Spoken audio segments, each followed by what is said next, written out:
Assalamualaikum warahmatullahi wabarakatuh. Selamat malam pemirsa. Anda menyaksikan laporan khusus malam ini bersama saya, Helmi Ajis. Malam ini kita akan mengupas lebih dalam dunia jurnalisme, investigasi di Indonesia, mulai dari sejarah, prinsip kerja, hingga tantangan yang dihadapi oleh para jurnalis di lapangan. Dengan judul Jurnalisme Investigasi di Era Digital. Pemirsa, jurnalisme investigasi bukan hal baru di Indonesia. Praktik ini sudah muncul sejak era Orde Lama, di mana sosok seperti Mochtar Lubis dan Harian Indonesia Raya dikenal berani membongkar kasus korupsi dan penyalahgunaan wewenang pejabat negara. Memasuki era Orde Baru, ruang kebebasan pers mulai menyempit. Pemerintah kala itu menerapkan izin SIUPP sebagai alat kontrol terhadap media. Namun pemirsa, semuanya berubah setelah reformasi tahun 1998. UPers nomor 40 tahun 1999 menjadi tonggak kebebasan bagi jurnalis untuk kembali menjalankan liputan investigatif tanpa tekanan politik. Kini, di era digital, jurnalisme investigasi tak lagi berdiri sendiri. Kolaborasi lintas negara seperti Panama Papers dan Pandora Papers menunjukkan bahwa wartawan Indonesia juga berperan di panggung global.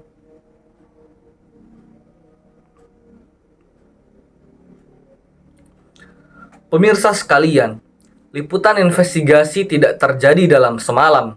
Ada proses panjang dan terukur yang harus dilalui oleh seorang jurnalis. Tahap pertama disebut sebagai rumusan gagasan, di mana reporter mencari isu penting dengan nilai publik tinggi.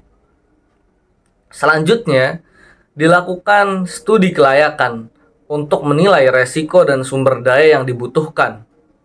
Setelah itu, reporter masuk ke tahap base building, yang dimana membangun jaringan narasumber rahasia dan mengumpulkan dokumen publik seperti laporan keuangan dan data pengadilan.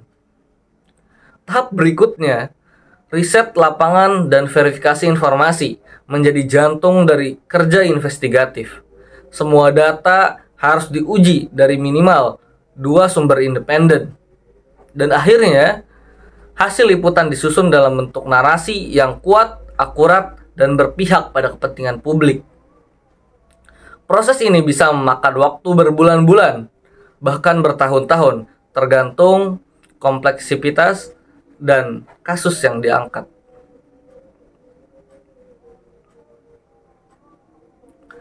Pemirsa, jurnalisme investigasi berdiri di atas 5 prinsip utama, yakni komitmen pada kebenaran, independensi, verifikasi, kepentingan publik, dan etika. Komitmen pada kebenaran berarti fakta harus ditempatkan dalam konteks yang tepat. Independensi menjaga agar hasil liputan tak dipengaruhi kepentingan publik atau ekonomi. Verifikasi memastikan setiap data memiliki dasar yang valid. Dan yang paling penting adalah semua harus berorientasi pada kepentingan publik. Dalam praktiknya, reporter kadang harus menggunakan kamera tersembunyi atau identitas umum atau identitas samaran. Namun, semua langkah itu tetap harus mempertimbangkan kode etik jurnalistik.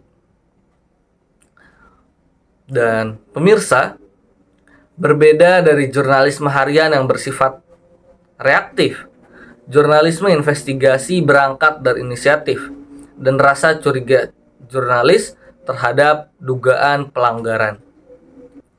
Durasi liputannya pun panjang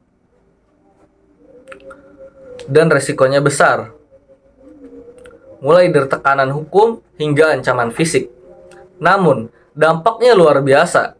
Banyak liputan investigatif yang berujung pada perubahan kebijakan, pemecatan pejabat, hingga pengungkapan kasus korupsi besar di negeri ini. Salah satu contohnya adalah liputan majalah Tempo tentang praktik jual beli perkara di pengadilan yang mengguncang kepercayaan publik terhadap sistem hukum nasional. Pemirsa, Menjadi jurnalis investigasi bukan tanpa resiko. Tekanan dari pihak yang berkuasa, kesulitan mengakses data, hingga keterbatasan dana seringkali menjadi hambatan utama. Namun di tengah tantangan itu, semangat untuk menegakkan keadilan dan transparansi tetap menjadi bahan bakar utama bagi para jurnalis di lapangan.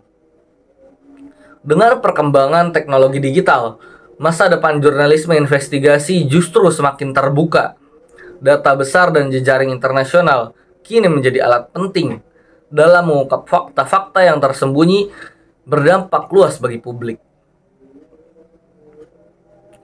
Baik pemirsa, jurnalisme investigasi bukan sekedar profesi, melainkan panggilan nurani untuk membela kebenaran. Di tengah derasnya arus informasi dan disinformasi, jurnalisme investigasi menjadi benteng terakhir demokrasi. Saya, Helmi Aziz, terima kasih telah menyaksikan laporan khusus malam ini. Sampai jumpa dan tetap kritis terhadap setiap informasi. Kurang lebihnya mohon maaf. Wassalamualaikum warahmatullahi wabarakatuh.